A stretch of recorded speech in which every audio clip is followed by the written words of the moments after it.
ఇక గవర్నర్ అంటే ఎవరు? సాధారణంగా సామాన్య ప్రజలకి, దినపత్రికలు చదివే మామూలు ప్రజలకు ఏమర్థమవుతుందంటే, ఎన్నికలు అయిన తర్వాత అందరి ఎమ్మెల్యేల దగ్గర ప్రమాణం చేపించి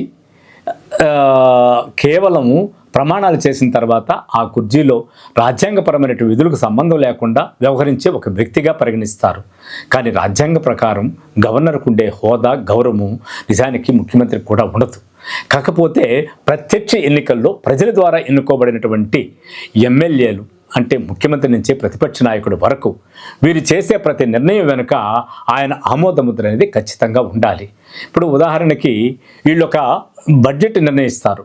ఆ బడ్జెట్ మొత్తాన్ని ప్రజల దృష్టికి, ప్రతిపక్షం దృష్టికి తీసుకువచ్చేదానికి సమగ్ర వివరణ ఇచ్చేటువంటి వాడే గవర్నర్. అదే కాకుండా ప్రభుత్వము ఏదైనటువంటి పొరపాట్లు చేసినప్పటికీ, అరాచకానికి పాల్పడినప్పుడు అభిశంసించి ముఖ్యమంత్రిని దాదాపు అభిశంసనకు గురి చేసేటువంటి ప్రత్యేక అధికారాలు కూడా ఆయనకు ఉంటాయి.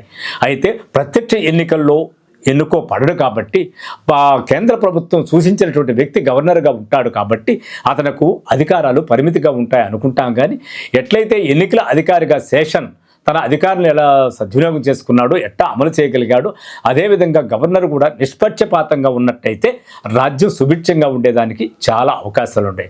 అంటే గవర్నర్ అనేవాడు ఒక గౌరవనీయ వ్యక్తే కాదు, రాజ్యాంగాన్ని సంరక్షించే వ్యక్తి, ప్రజాస్వామ్య పాలన సజావుగా నడవడానికి సూచనప్రాయంగా ప్రభుత్వానికి మార్గదర్శిగా ఉండే వ్యక్తే గవర్నర్.